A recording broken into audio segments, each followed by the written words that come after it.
Hombres de paja que usan la colonia y el honor para ocultar. El gran privilegio de hacer este tipo de programas es que nos da la oportunidad de conversar con personas que son trascendentes. Son trascendentes en su personalidad y son de importante para toda la sociedad, por cómo lo hacen, cómo se comportan y cómo le ofrecen a esta sociedad la oportunidad también de aprender a través de ellos. La hemos visto crecer durante tantos años, en lo personal y en lo profesional a nivel de la televisión, y sobre todo que es una gran belleza dominicana, una mujer contestataria, una gran profesional de la comunicación y que esboza de cuando en cuando, con mucho compromiso, su responsabilidad con esta sociedad. Doña Mariacela Álvarez. Quítame el doña. Caramba, Hola, no, pero ¿y ¿cómo por usted va? estás? Espérese, ¿por usted va por ahí? Aquí, que me quedo. Oh, pero espérese. Ok. Adiós, caray. Dígame, a ver, bienvenida. Gracias por invitarme, Graimer. Eso de doña no me gusta. ¿No te gusta? La primera vez que me dijeron doña, yo tenía 23 años y casi me muero. Te voy a hacer un cuento a propósito de eso de que te diga doña. La primera vez que a mí me dijeron don fue en un supermercado. Yo estaba haciendo una compra, una cosa, y me dice el muchacho que empaca: oh, don, ¿y dónde vamos su vehículo? Digo yo, si me vuelve a decir don, te voy a poner una querella. Fue otra cosa que le dije, pero vamos a ponerlo de ese tamaño. Bienvenida, Mariacela. Gracias a ti. ¿Cómo te sientes? Bien, muy bien. Bien. Un poco cansada del trote. Tú sabes que me alegró que diario. llegaras un poco cansada porque así tengo ventaja sobre ti. Totalmente. Así que siéntate por aquí, ahora sí. Vamos a ver, Mariacela, tenemos conversando un tiempo contigo. Tú das pocas entrevistas. No es que doy pocas entrevistas a propósito, es que yo tengo un programa diario de televisión y estoy todo el tiempo en la televisión, Sí. Entonces no voy a cansar a la gente tampoco. Sí. Pero también es falta de tiempo. O sea, para yo poder venir a esta tuve que dejar X cantidad de cosas. Y te lo agradezco en el alma. Porque Que yo son sé que parte tu de la agenda- rutina diaria. Tu agenda es muy complicada. Tu agenda es muy Sí, complicada. pero yo te tengo mucho cariño. Muchas gracias. Mariacela, hablar contigo y no hablar de belleza es muy difícil porque es como el ancla fundamental de tu carrera, No, pero además porque por lo lo de mi eres. mundo. Pero además porque lo eres. Pero antes de hablar sobre eso, Mariacela, a mí me gustaría saber quién era la Mariacela de niña, porque tú das la impresión que tú eras como tan tranquilita. Sí, es verdad, es verdad. Digo, yo no soy tranquila. No. Mi familia dice que yo soy hiperactiva. Yo tengo dos velocidades, o no hago nada o hago mucho, mucho, mucho.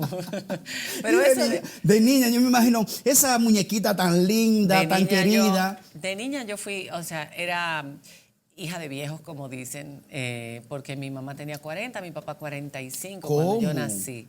Sí. Ellos eran profesores universitarios, solamente tenían un hijo. Ajá. Y ya tenía 5 años cuando yo llegué al mundo.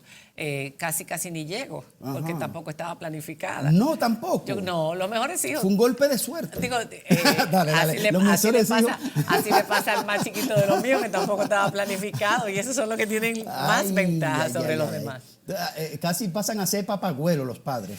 No, es que el hijo que menos espera, uno termina consintiéndolo tanto. Yo no Sí. entiendo. Y entonces, tú, en ese seno familiar, ¿qué tú eras? ¿De las primeras nietas, de los primeros hijos, de los primeros sobrinos? Mi ¿Qué tú familia eras? es muy pequeña, porque mis abuelos tres de ellos eran extranjeros, eran muy ¿De dónde mayores. Tres eran españoles. Sí. El papá de mi mamá era de Medina Sidonia, la mamá era venezolana, de Barquisimeto, y el papá de mi papá era gallego y su mamá dominicana. Entonces, los cuatro, como mis padres eran mayores, pues imagínate los abuelos. Sí, O sea, yo no llegué realmente a tratar más que a uno de mis abuelos, que fue a mi abuelita María, la venezolana. Sí. Y a la, abuelita Tete también, la mamá de mi papá. ¿Y qué sociedad? Pero eran muy mayores. ¿Cuál sería tu primer recuerdo? Uno siempre tiene como ese primer recuerdo de conciencia infantil. Jugando con mi hermano José. Mi hermano me lleva 5 años.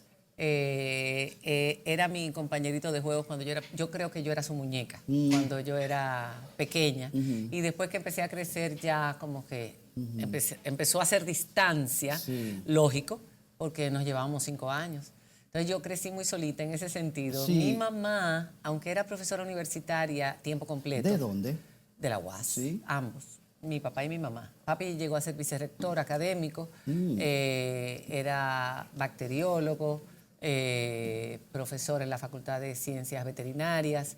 Mi mamá era investigadora, profesora Sí, ¿de en qué área? farmacia, en nutrición animal y humana y directora del laboratorio de alimentos de la Facultad de Engombe. Ah, pero eran 2 científicos. Sí, y trabajaban a tiempo completo, pero ella de alguna forma siempre estuvo presente en mi vida. Yo era su única hija porque tenía un varón, el anterior, y a mí nunca me faltó mi madre hasta que se fue cuando yo tenía 20 años. Ah, bueno, con 20 años. ¿Qué pasó ahí? Cáncer. Sí. ¿Y cómo se produce ese fenómeno en términos de una joven de 20 años? De 15 cuando ella enfermó. Y cuando te mencionan la palabra cáncer, por supuesto, el mundo se te cae encima porque en ese entonces, sobre todo, cáncer era sinónimo de muerte. ¿Y lo descubrieron? Indefectible. Sí, y lo descubrieron a un tiempo ya poco... Es que no tenía que ver en ese entonces. ¿De cáncer de qué? Cáncer de mama, que luego se pasó al pulmón. Hizo metástasis en pulmón. Lo que pasa es que en ese entonces no había quimioterapia. La quimioterapia salió justo 1 año y pico después que mami enfermó de cáncer. Mami enfermó en el 75. Sí. Y el doctor Benoit se la traía desde Cuba, porque ni siquiera aquí se conseguía. Él traía quimioterapia para sus pacientes desde Cuba. Y ella empezó a recibir la quimioterapia ya cuando lo tenía en el pulmón, pero ya había metástasis. Caramba, ya un duro golpe. Comenzando la juventud. Pero ella fue muy valiente y me... Te dejó claro, tú entendiste a partir de ahí el sentido de la muerte en la vida de las personas. Imagínate. ¿Te lo dejó saber ella? No, mira, lo que pasa es que mi mamá y yo teníamos una relación muy cercana. Sí, éramos muy cercanas, muy amigas. Yo le contaba absolutamente todo lo que me pasaba. Yo dependía emocionalmente de mi mamá. Y ella entonces, a partir de que se enfermó, empezó a hacer un rompimiento, o no un rompimiento conmigo, ni muchísimo menos, sí con el lazo ese tan estrecho que nos unía de dependencia. Ella quería que yo fuera independiente. ¿Te dejó con su comportamiento al final de su vida algún mapa o trazado de cómo seguir tú en la vida? Tremendo ejemplo de vida en todos los sentidos, cómo enfrentar la vida y cómo enfrentar la muerte. Pero ¿cómo se conversa con alguien que irremediablemente está muriendo? Esas conversaciones, yo te lo digo porque yo perdí mi madre hace poco, pero no sabíamos que iba a morir, o sea, no... No, uno nunca piensa que el padre o la madre de uno va a morir cuando uno es muy joven. Los jóvenes somos arrogantes y creemos que todo es posible. Efectivamente todo es posible. Yo soy una persona de fe. Tú eres una mujer de fe. Pero el desconocimiento que había también sobre el cáncer y la metástasis y todo lo demás hacía que uno fuera un poco iluso. Y yo pensaba que mi mamá, que iban a encontrar la cura. No, en ese entonces era como, por fin, esto es una enfermedad que ya pronto van a encontrar la cura y mi mamá se va a sanar y va a superar esto. Ese momento de negación, que es como se llaman los psicólogos, ese momento de negación quizá en principio. Pero, ¿tus padres siendo científicos eran ateos o tenían fe? No, mi mamá era una mujer de mucha fe. Sí. No era religiosa, pero era una mujer de fe profunda. Bueno, mi papá era un hombre muy bueno, pero mi papá no era un hombre de fe. Pero no tiene que descomponerte por eso era él. No me estoy descomponiendo, al contrario. Estoy recordando las veces que luché. Para tratar de hacer lo que creyera. Yo recuerdo que cuando... No, porque sentí que te moviste un poco diferente. Porque yo... papi vivió muchos años después que mami murió. O sea, mi papá murió a los 96 años. Wow, ¿no casó en compensación. Nuevo? ¿No casó de nuevo? Sí, claro, se casó y se divorció y después se quedó solo. Un hombre muy alegre. Tuvo muchas novias. No, sí. Muy alegre. Bueno, pero un poco machista, pero bueno, es mi padre al final, tampoco fue un hombre. Mi mamá, no sé si fue el estoicismo de mi madre, que no nos permitió sufrir ningún tipo de infidelidades por parte de mi padre, pero seguro que tuvo que haberla sabido, y de hecho sé que sí. Pero en aquel entonces la vida se llevaba con una discreción y con una elegancia, y se protegía tanto a los hijos. Sí, tú naciste evidentemente en un entorno de clase media alta. No, clase media. Clase media. Y esa infancia, María Cela, de esos primeros amiguitos y amiguitas en el colegio, ¿dónde estudiaste? Santa Teresita, los primeros 6 años, no, fue hasta octavo en el Santa Teresita. Y después entré al apostolado. ¿Y qué tal esa hice era? los últimos 4 años en colegio apostolado. Esos momentos de adolescencia. ¿Cómo tú pasaste la adolescencia? Mi infancia y adolescencia fueron maravillosas. A pesar de la enfermedad de mi mamá, fíjate, porque ella me protegió en ese sentido. Y mi papá se hizo cargo de mi madre. O sea, mi papá nunca permitió que nosotros la cuidáramos cuando ella estaba en el proceso de la quimioterapia, que en aquel entonces era... Devastador. Devastador. Era algo que... no quieran ustedes saber, o sea, una dosis de quimioterapia te hacía vomitar durante 3 días seguidos sin parar. Y empezaba a vomitar en el mismo consultorio médico y terminaba de vomitar 3 o 4 días después. O sea, no había O sea, que tú pausa. pasaste, digamos, ese tramo entre los 15 y los 20, esa situación. Sí. O sea que... Mami no. Mami estuvo en quimioterapia como 2 años, 1 año y pico después o 2 años después que le dio el cáncer, porque primero fue radioterapia, mastectomía, radioterapia, y luego la quimioterapia, pero ella la paró. Llegó un momento que ella dijo, no más. Y entonces tú pasaste ese tramo, 5 años, en ese momento de tu primera juventud. Muy bien, o sea, como te digo, me protegió el pensar que mi mamá se iba a sanar. Yo no me regodeaba en el pensamiento de que mami se muere mañana, pasado sí. Al principio sí, ¿cuánto le queda a mi mamá? Pero luego que yo vi que la vida seguía y que ella seguía y que mejoraba un poco, yo entonces me protegí, vamos a decirlo así. Nunca hablábamos de muerte, no hablábamos de esas cosas. Mi mamá no hablaba de eso delante mío. Y una cosa, entonces, momentos dramáticos un poco, pero tú eres la efervescencia de la juventud. O sea, terminaste tu bachillerato, ¿a qué edad? 16 años. Pero muy jovencita. Sí, yo entré a la universidad a los 16, casi terminando los 16, y mi primer semestre de arquitectura eran 17, porque yo solamente hice 1 año de colegio universitario. Mis padres eran profesores de la UAS, pero nosotros vivíamos muy cerca de la UNFU. Y ellos me dijeron, ¿quieres ir a estudiar a la UNFU? Que era donde se habían ido casi todas las compañeras mías del colegio, de hecho todas, salvo por 1 o 2. Sí. Y yo le dije que no, que yo quería ir a la UAS porque yo quería conocer a mi pueblo. Yo quería ir a una, decíamos en ese entonces, verdadera universidad, donde yo pudiera tener contacto con la gente. Pero eso era muy noble de parte tuya porque revela una especie de personalidad, en cierta forma, de sensibilidad social. Siempre, pero fue como me educaron. O sea, yo participaba de las actividades de la universidad. ¿Tenían militancia tus padres? Mis padres fueron, bueno, mi mamá fue en el movimiento renovador de la universidad la única mujer que participó de ese movimiento. Mis padres eran, por supuesto... ¿Formaban parte de algún partido de izquierda? No. No, pero no sí de movimiento social. Parte de ningún partido. Mi madre decía de los muchachos de izquierda, mis muchachos... a los comunistas de la universidad, mis muchachos, mi madre fue amada por todos.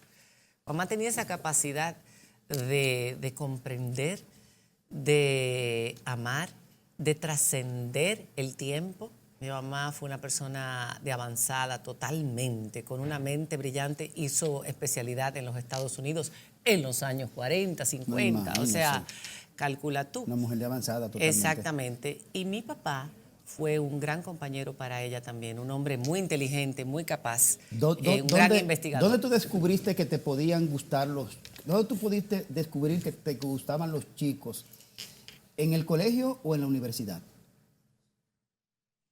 A los 16, bueno, me gustaron los chicos, uno desde los 12, 13 años, empiezas a tener lo que se llama... esos enamoramientos, pero platónicos. ¿Platónicos? Sí, en aquel entonces no todo el mundo estaba... No, la vida era muy distinta, Graimer. Tú eres muy joven. La vida era muy distinta en los años 70, muy diferente, muy inocente. Había, claro, de todo, pero si tú tenías un entorno sano, y tú eras querido, amado, y desarrollaban una buena autoestima...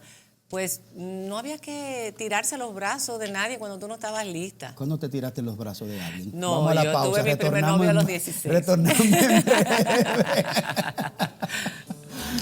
Se gastan más de lo que tienen en coleccionar. Espías, listas negras. Buenas noches, Greimer. Buenas noches, María Cela. Para mí, que me concedan este momento de poder expresar mis sentimientos hacia nuestra amistad es invaluable, porque me gustaría decirte lo mucho que aprecio que seas mi amiga, que considero que realmente contar con tu apoyo, con tu solidaridad, ha sido parte importante de mi vida. Eres una compañera, una amiga, una profesional que admiro mucho. Sé de tu talento, de tu capacidad, de tu preparación, de tu sensibilidad hacia los demás. Eres una muy buena persona. Eso es lo que más aprecio de ti. Así que, María Cela querida, sabes que te quiero, que te admiro mucho y sobre todo también que te respeto. Y para mí es importante tenerte como amiga. Un abrazo fuerte, con mucho amor. Que todo eso debe ser verdad. El sexo, María Cela, es algo tan profundamente humano y culturalmente nos han llevado de una manera que abordarlo inclusive frente a una mujer de tu calidad profesional, uno tiene que tratarlo con mucha delicadeza para no sexualizar la entrevista. A ti te encantan esos temas, porque yo me acuerdo cuando estuve con Iván Ruiz, que pasamos en el programa Énfasis, que pasamos a tu zona, viste ahí, ¡pa! Ajá. Por ahí fuiste. Eso te encanta a ti. Analiza. Ay, pregúntale a Freud qué es lo que te pasa con el sexo. La vida privada íntima de la gente. Vamos a hacer dos cosas, ok. Hay dos temas Lo que... puse nervioso. Hay dos Oh, temas. no, él quería ponerme nerviosa a mí. Yo Hay lo dos puse a él. temas. No, es que el otro tema es tan difícil, pero en, No. la obra de Milán Kundera, La insoportable levedad del ser, él narra una parte donde dice que el hijo, como que el hijo de uno de esos fundadores de la Revolución Rusa, murió por un asunto de una letrina. Y entonces la defecación es como un error del organigrama de Dios con la humanidad. Es algo así. Y entonces... ¿A dónde es que tú quieres ir, Jaime? Yo leí La insoportable levedad del ser. ¿Y no viste ese capítulo? A Francia. Pero hace todos los años del mundo, siendo adolescente. ¿Sabes que en esa historia él va narrando diferentes historias? Pero el asunto es que el tema eso de la sexualidad y ese otro tema siempre se aborda con tanto cuidado para no parecer, digamos, imprudente en la entrevista. Pero yo te dejé una pregunta en el aire ahorita antes de irnos a la pausa, que es, ¿cuándo te tiraste en los brazos de Cuando un tuve un caballero? primer novio, Ajá. a los 16. A los 16. ¿Qué tal? Sí, un poco tarde. Sí, de verdad, tarde, porque ya casi todas mis compañeritas de colegio eran mayores y todas habían tenido su primer noviecito. Yo creo que fue de las últimas del curso. Yo siempre fui la más pequeña en el colegio, en la universidad. De edad. ¿Siempre fuiste así, altota? Sí, grande. No, yo crecí de 16 a 18. Ahí fue que yo pegué un estirón fuerte. ¿Y ese jovencito era así, de tu edad más o menos? Jovencito ya no es. Bueno. Me llevaba 5 años. Pero era un aprovechado. No, mentira. 3 años. Era un aprovechado. Tenía 19 años. Sí, ¿por qué siempre se recuerda eso?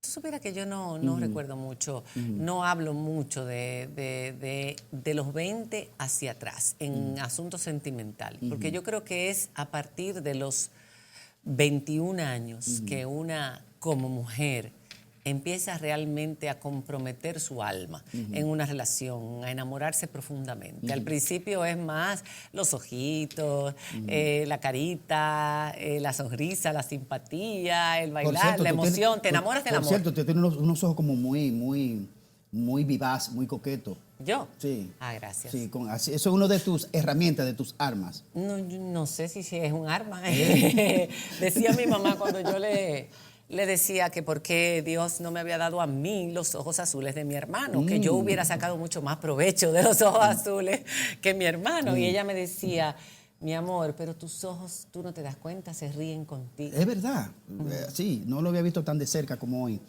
Una cosa, entonces, profesionalmente tú decides ir a estudiar arquitectura. Sí, yo entro a la arquitectura. Mi hermano, yo tenía dos hermanos de padre, del primer matrimonio de mi papá. Y el mayor había hecho parte de su carrera en mi casa, en nuestra casa. Y en el garaje habían montado un taller. Y por ahí pasaron de los mejores arquitectos dominicanos. Ahí estaba Plácido Piña, eran compañeros de la universidad con Alexis, mi hermano. Y yo me metía y me fascinaba. ¿Te inspiró? Ese mundo de planos y de dibujos y de maquetas. Y yo dije, si algún día estudio algo, puede ser que sea esto, porque mezcla el arte, Sí. que es una pasión para mí, Sí. con la ciencia, que es otra Sí, pasión. sí. Y entonces, ¿qué lograste avanzar? 6 años de carrera me 6 gradué. años. Te graduaste de arquitecto. Claro. Y yo he escuchado que En la tú- UAS. Sí, en la UAS, lo cual Siempre. fue en ese tiempo. Que eso, lograr graduarse en 6 ese años en la tiempo, UAS. No, eso era un récord, un récord. Porque era un cada récord. rato ¿Tú había que viviste ser- esos movimientos sociales? Claro, sí. El palo a la calle por el 5% del presupuesto. ¿Viviste esa Cuando revuelta? entraron- ¿Nunca te viste envuelta en alguna situación? Los peores momentos fueron antes del 76, pero que fue cuando yo entré, cuando murió Sagrario Díaz, eso fue en Sagrario 73. muere en Yo creo el- que fue el 73, Ajá. por ahí, 72, 73. Que fue para la fecha que matan a Orlando Martínez también. Sí. Después sí hubo varias veces, la policía entró en la universidad Sí. y claro, estaba Roberto Santana la mayor parte del tiempo como gerente, Sí, como presidente de la FED. Sí, sí, dirigente estudiantil, presidente de la FE. ¿Y no te viste nunca envuelta en una situación de peligro? No, realmente no. Tiraban tiros, o uno oía los tiros por ahí, uno se metía debajo de la mesa.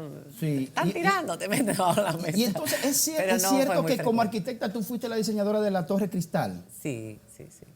En el año Pero un gran diseño, 86. un gran diseño. Gracias. Sí. ¿Y solo hiciste eso y no seguiste para adelante? No, yo hice varios diseños, pero no así de corte público. De esa magnitud. No de orden público. Porque- Privado, y mi ento- casa, oficina. Ajá. Y entonces, digamos, ¿qué te desvía de salirte de la arquitectura para encarrilarte en otra vía? Encarrilarme. Yo no estaba desencarrilada. Pero reencausaste. Tomar otro carril. Eso sí está bueno. Reencarrilar. Por sí, bromear, es una palabra sí. en desuso casi. No, yo en el 91 hubo una crisis en el país Sí, severa. sí, económica, Hubo social. mucha gente que se fue. Sí. Y pues los trabajos, los talleres de arquitectura cerraron. Y yo que estaba empezando mi carrera con mi propio taller de arquitectura, me la vi, o sea, dije, bueno, aquí ahora no tengo trabajo. En eso me hicieron una oferta para conducir un programa de televisión. ¿Dónde? Wilfredo Alemán y María Elena Núñez, Wow, que estaban eran casados. Los grandes productores del momento. En ese momento, ellos tenían su programa Buenas noches o algo así y querían hacer un programa diario, pero realmente no llegaron a hacerlo. Iba a ser un proyecto muy ambicioso, uno para cada día de la semana. Entonces nosotros íbamos a hacer un talk show, pero no se dio y después decidimos que íbamos a hacer nuestro propio espacio y empezamos con los ojos abiertos y Lo al recuerdo. final me quedé en la carrera. O sea, me fue absorbiendo. Ese fue poco tu a primer poco, programa, poco a poco, sí. junto con Milagros. Sí, creo que sí, fue. sí, nuestro propio espacio. Sí, fue, digamos... O sea, yo nunca he sido empleada en la televisión. Nunca empecé trabajando para alguien, sino que empecé siendo empresaria de la televisión en muy mínima escala. Ese fue... No, ¿qué te pasa? Una hora Eso diaria, una hora semanal. Eso fue, pero como uno de los primeros talk show como más aproximado Primer talk show. a la televisión americana. Primer talk show Sí. parecido, porque era Sí. muy difícil tú sacar a la gente, hacer que en la televisión norteamericana ya nos damos cuenta que muchas veces se compran, actúan y todo, pero nuestros testimonios Aquí era real. eran reales y si tú tenías un tema sobre mi hijo es homosexual, por ejemplo, que en aquel entonces era todavía mucho más difícil, llevar a la mamá, al hijo o a la hija.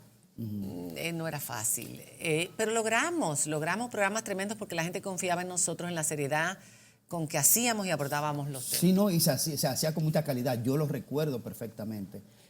Y entonces tú entras a la ¿Y televisión. ¿Cuántos años tú tienes? Porque eso tiene 28 años. Sí, que lo he visto en video. No, tú no has visto ningún video, mentiroso. ¿Qué es hablador? esa parte de tu vida, María Cela, entonces, ¿cómo tú la vas llevando con el tema de tu familia particular?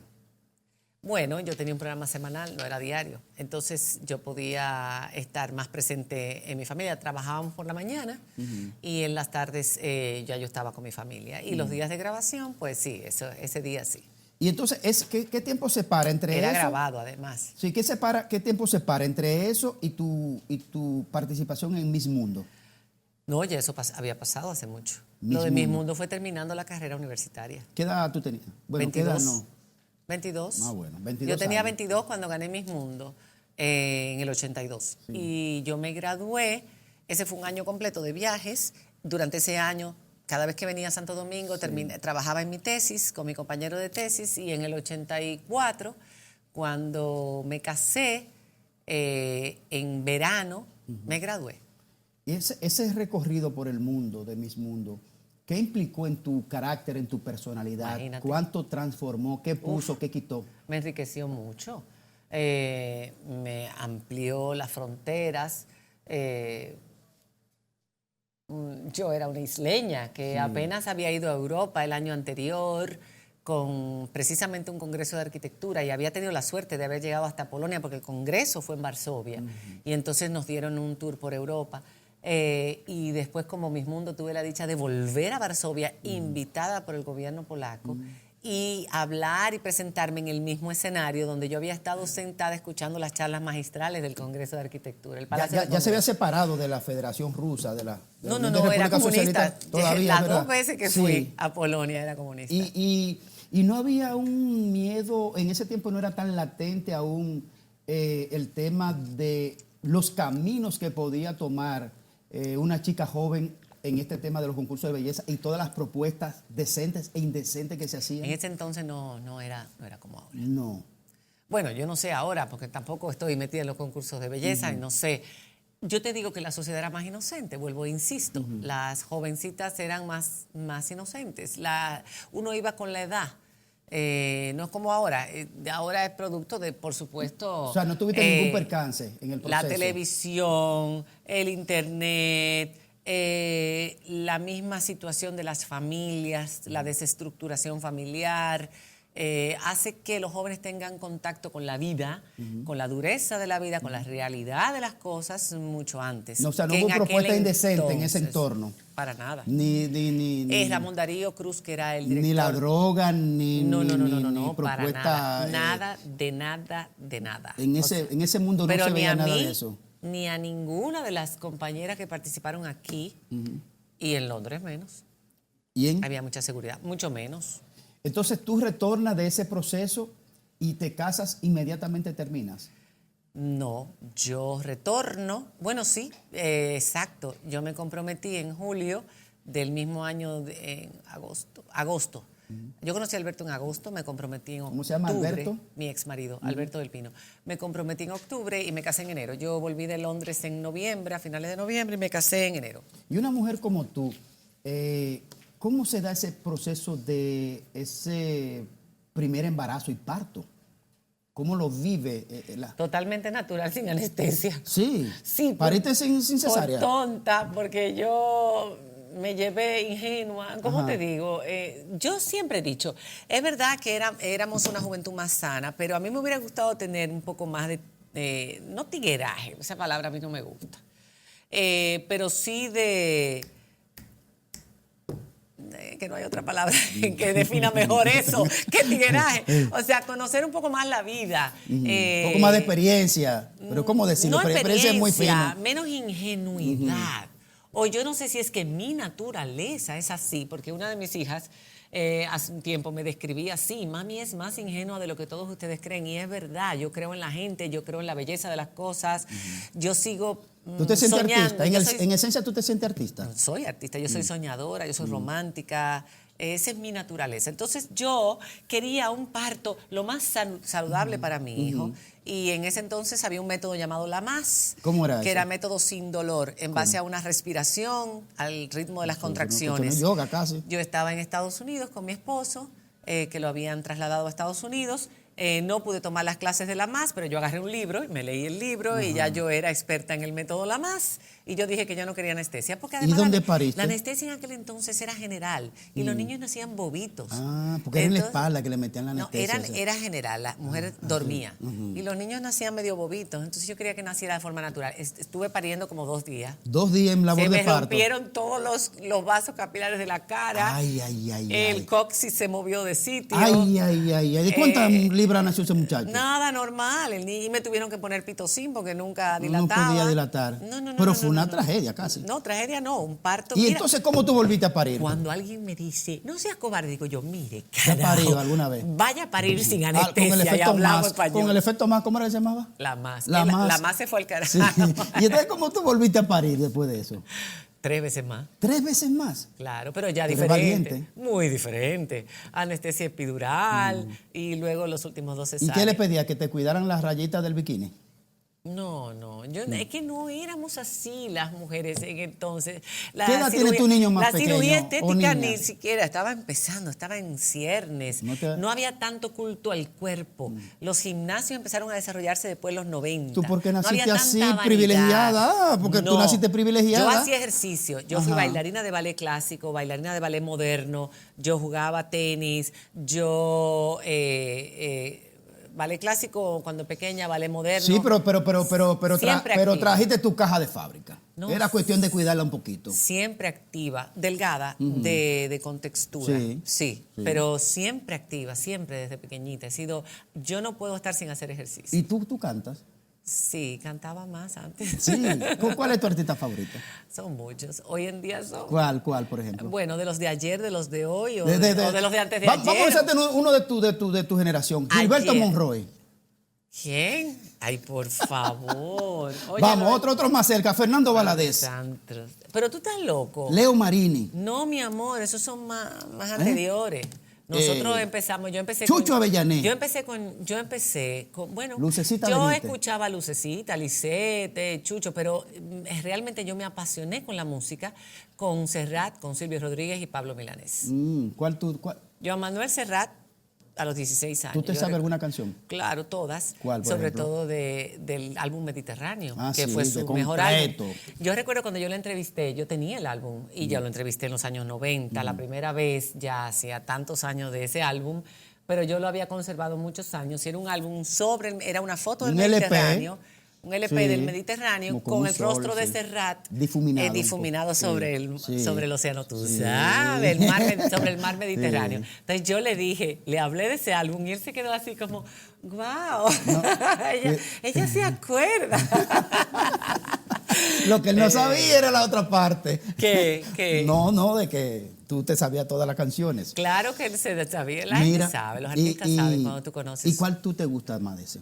¿De Serrat? ¿Te atreves a cantar un poquito? Serrat, Pablo Milanés, Silvio Rodríguez. No, te atreves a cantar un poquito. No estoy en eso. No estoy en eso. Tiene que ser una hora determinada, en unas condiciones ¿La copita, determinadas. una copita? Una copita de vino, Sí. que uno se atreva más. ¿Qué tú tomas regularmente? De hoy en día, Cani García, de antes de ayer, Franco De Vita, no, perdón, de ayer, porque Serrat antes de ayer, ¿verdad? Sí. A mí me gustaba Rafael también. Rafael me encanta. Me gustaba Camilo Sesto, todo eso en los 70.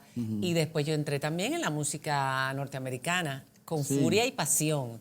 Y me gustaba ABBA y me gustaba Queen. Ay, Abba, qué grupo tan... Queen, mi favorito, Queen. Y me gustaba Air Supply.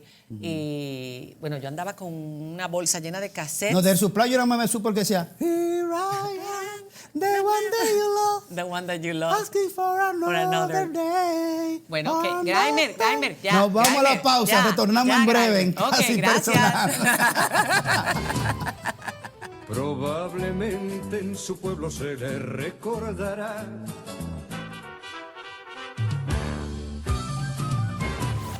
Amiga querida, qué bueno que estás compartiendo con Graimer en esta noche Casi Personal. Y la verdad que para mí es un verdadero placer el que me hayan solicitado tener participación, sobre todo cuando se trata de un programa especial para ti. me hicieron la pregunta de qué cosas no había tenido la oportunidad de decírtelo. Quizás no te lo he dicho lo suficiente, pero quiero aprovechar este medio para decirte que te quiero mucho y que te admiro mucho. Pienso que eres una guerrera, que eres ejemplo de cómo no nos podemos rendir, de cómo con fe, con entusiasmo, con perseverancia, con mucha pasión, has demostrado que siempre es el momento preciso para recomenzar y para ir a por tus sueños. Te admiro muchísimo y quiero que la mujer dominicana vea en ti un grande ejemplo de que cuando queremos se puede, de que no nos podemos rendir ni tirar la toalla. Te mando un beso grande para ti también, mi querido Greimer. Muchas bendiciones y un abrazote también para todos los televidentes de Casi Personal. Te quiero, viejita. Ese tema de nuestro programa, María Cela, ¿te gusta? ¿Te gusta a ti, Serrat, que veo también? Es porque ese tema, entre esos tipos y yo, hay algo personal. Y los políticos. Es una denuncia social. Sí, claro. A veces sí, políticos. y sobre todo a veces de la baja calaña que se meten en la política y en lugar de hacer lo que le corresponde, hacen un montón de diabluras y cosas. Por desgracia en nuestro país hay demasiados de esos tipos. Y por eso entre esos tipos sí uno parece que hubiese algo personal, pero yo realmente conocer a fondo a los políticos dominicanos, tener una relación con políticos de mucha amistad, no. ¿Con quién? ¿Tú podrías mencionar a alguien con quien tú tengas amistad? O sea, de verdad. No, pero no es. No tengo. Hay gente seria en la política. Sí, mi hermana Faride. Sí, Mi hermana menor. Sí, Faride. Entonces no podemos. Yo creo que con la que tengo una relación más íntima dentro de la gente que está en la política. Después los demás son gente que no conozco. Pero de esa generación antes de Faride, ¿cuál? ¿Tú conociste al doctor José Francisco Peña Gómez? Sí, pero no era íntima amiga de él. ¿Pero lo trataste? Claro, y a Juan Bosch. ¿Trataste al profesor Juan Bosch? Muy someramente. Nos saludamos en 2 o 3 ocasiones. A Balaguer nunca lo saludaste, me imagino. No. Y no me gustaba. Y no era de mi simpatía. De hecho, metió preso a mi hermano mayor, el arquitecto, cuando yo tenía 12 años. Y fue la primera vez que visité La Victoria, preso político. Porque había un movimiento de profesionales que estaban en contra de la dictadura de los 12 años. Fue una dictadura los primeros 12 años. Fue una dictadura en una forma, digamos, una dictadura intelectual, digamos. Militar. Sí, claro, intervino mucho el factor, la persecución. Balaguer no era militar, pero los militares tenían todo el poder.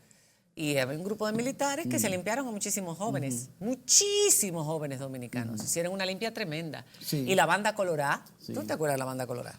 ¿Tú no has oído hablar de la banda Colorá? Obviamente que sí. No te acuerdas, pero has oído hablar de ella. Sí. No la viví, pero sí la sé. Mataban a muchísimos estudiantes, muchachos del Pacoredo, gente de izquierda. Sí. Balaguer fue puesto por los norteamericanos ahí para evitar que en este país ocurriera una segunda revolución. Fue un proceso entre el 63, que es cuando dan el golpe de Estado al profesor Juan Bosch, un gobierno transitorio, una guerra civil y un gobierno. Recuerda lo que había pasado en Cuba. Todo eso marcó el resto de la historia de América Latina en esos tiempos. Que no se propagara lo que fuera el efecto fosquismo, que los es la guerra de guerrilla y cosas de esas. Los norteamericanos mandaron sectas religiosas, la OEA intervino sin que hubiese una razón para intervenir. Se le metió mucho miedo en el cuerpo a la gente de ciertos sectores, de que aquí iba a haber otra Cuba, de que aquí nos iban a quitar a los hijos y los iban a educar los otros. Y entonces mucha gente apoyó eso, pero Juan Bosch realmente fue el primer gobierno, fueron 7 meses. No podemos decir tampoco qué hubiese pasado con el gobierno del profesor Juan Bosch. Pero ese hombre era un hombre íntegro. 7 íntegro. meses dejó una impronta que fue necesario derrocarlo. O sea... No, necesario derrocarlo no. No, fue necesario. Que no respondía a los intereses de los norteamericanos. No, pero a eso me refiero, María Cela, que él hizo en 7 meses detonó la preocupación de los sectores recalcitrantes, retrógrados, que no creían en esa probabilidad sin que se desviara, digamos, a un formato de gobierno de izquierda. Esa era la duda. Estamos en medio de la Guerra Fría. Sí. Eso es lo que hay que entender.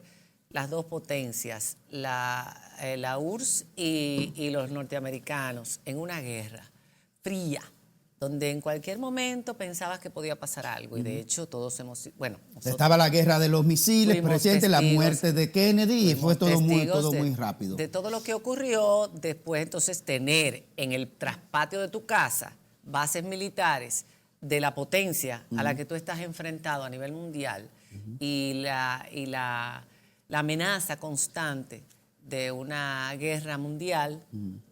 Nosotros vivimos toda esa época hasta que cayó el muro de Berlín, con el temor de que en cualquier momento podía haber una tercera guerra mundial. Eso estaba en la mente.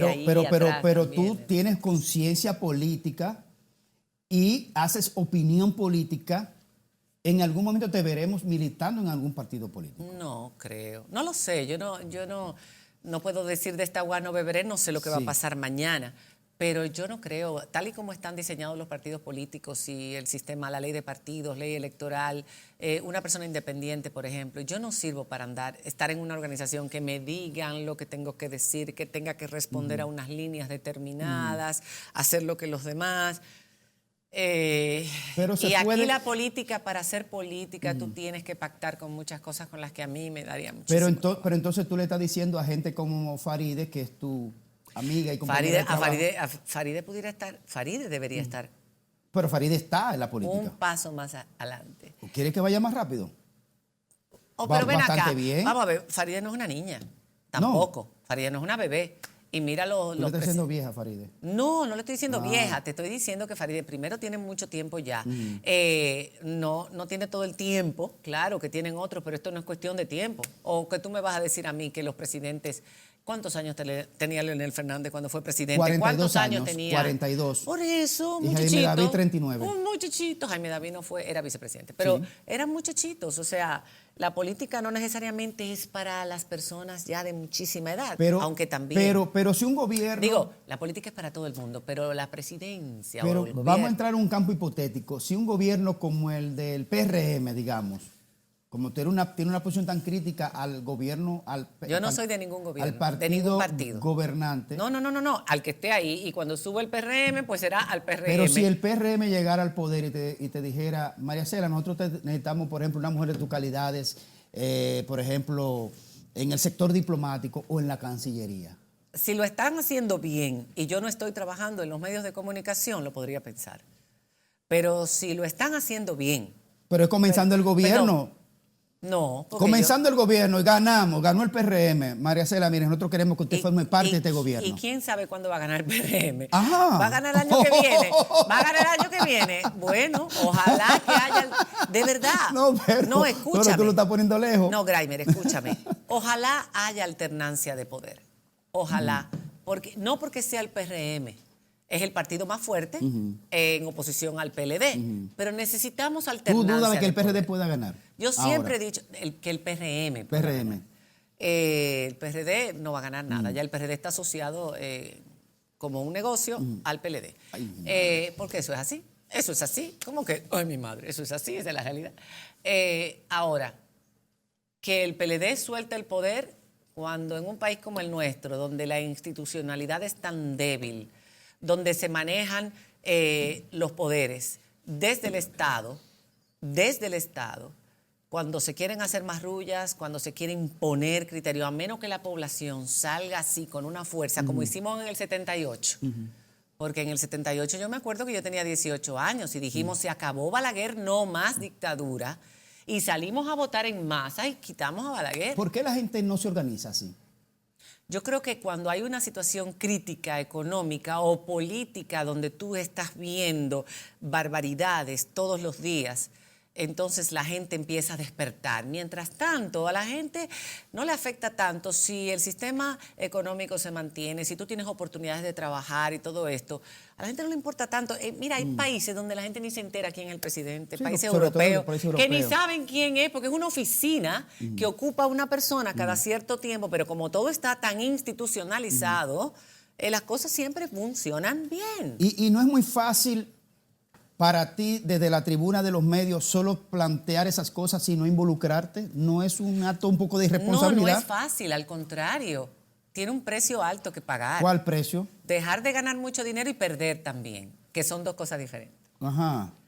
Sí, porque dejar de ganar dinero significa dejar de ganar dinero que pudieras ganarte haciendo cosas, pero que como tú no eres de la que responde a los intereses o a los lineamientos. Pero que tú estás del lado del confort, María Cela. Estás del Yo. lado del confort, claro. ¿Por O porque qué? sentarse en la noche, María Cela, y Fácil. agarrar y decir todo Qué lo que... fácil ¿Eh? tú lo ves.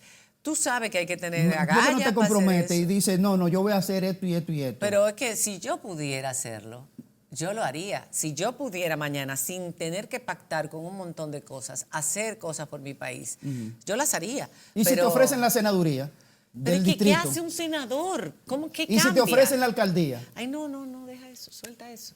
Yo estoy bien en los ¿Y si medios de te comunicación. ofrece? ¿Y si Luis? Mira, No, vamos allá, vamos a ver, ¿tú vamos a sabes ver, qué ven, pasa? ven. Con el PLD tú no vas a poder, ¿verdad que no? No te interesa. Grimer. Escúchame. Yo no soy política. Pero Yo amo la política. Déjame explicarte. No soy política. Te estoy hablando mujer, persona, María Cela. No soy política. Yo no digo lo que la gente quiere oír. Yo no complazco. Yo no soy hipócrita. Yo no bailo al son que me tocan. Yo soy yo. A esta altura de mi vida ya es muy difícil que yo haga eso. antes de que me dé otro boche, Esto no es un boche. Entonces lo que te quiero decir que me daría mucho trabajo. si Luis Abinader te Si llama, yo fuera, Hipólito por ejemplo, Mejía te estuviera llama, trabajando por un gobierno y de repente yo estoy viendo lo que está pasando en el gobierno y estoy viendo la complicidad y estoy viendo que la corrupción sigue rampante y estoy viendo que todas las promesas no se cumplen y que no se dijo, yo me voy a ir de ese trabajo, entonces yo necesito un trabajo donde yo tenga garantía de que yo me voy a quedar trabajando muy bien, y no esté en manos de otro. muy bien, y te compro el discurso. Pero vamos a ver, Luis Abinader pasó la candidatura del PRM, Hipólito Mejía pasó, uno de los dos pasará la No, yo candidatura creo que del PRM. lo va a hacer Luis. Y te llama, ya ganó la candidatura, ya es el candidato, y te llama. Muchas gracias. María Cela, Gracias por considerarme. te Pero yo soy ofrezco- comunicadora y el tipo de trabajo que yo hago María Cela. no es compatible con... María Cela, te llama Luis tomar Abinader. lados. Luis Abinader, ya candidato, te llama. María Cela, quiero que me acompañes en la vicepresidencia conmigo. ¿Qué hacen los vicepresidentes aparte de...? Bueno, vamos a dejarlo ahí. Yo voy a dejar mi carrera de comunicación para meterme en la política. Cuando uno se mete como vicepresidente es porque ya uno está en ese partido político, es porque uno quiere dedicarse a la política. Entonces, si yo no estoy ya ejerciendo la comunicación, que es mi principal pasión, si yo no estoy ejerciendo y que es mi carrera, la que le ha dado de comer a mis hijos en base a mi trabajo única y exclusivamente, si ya yo no estoy en eso y cualquier partido político pueda en un momento determinado atraerme porque me presente posibilidad de poder hacer algo por mi país, algo realmente efectivo, podría ser, pero yo estoy en los medios de comunicación Muchas y gracias. no me pienso ir por ahora, Muchas a menos que me gracias. saquen, Muchas gracias. que también es posible. Que te saquen. Claro. ¿A quién sacaron? No que me saquen porque hay muchas formas de sacar hoy día. ¿Tú crees que a Milagros Le quitan Germán los la sacaron? anuncios a una persona. ¿Tú crees que a Milagros Germán la sacaron? La estrangulan económicamente. ¿Tú crees que a Milagros Germán la sacaron? No hablemos de eso. Ya yo he hablado de eso muchas veces. Ya. A vamos ustedes dejarlo ahí. gracias por acompañarnos. Hasta un próximo encuentro casi personal el próximo sábado.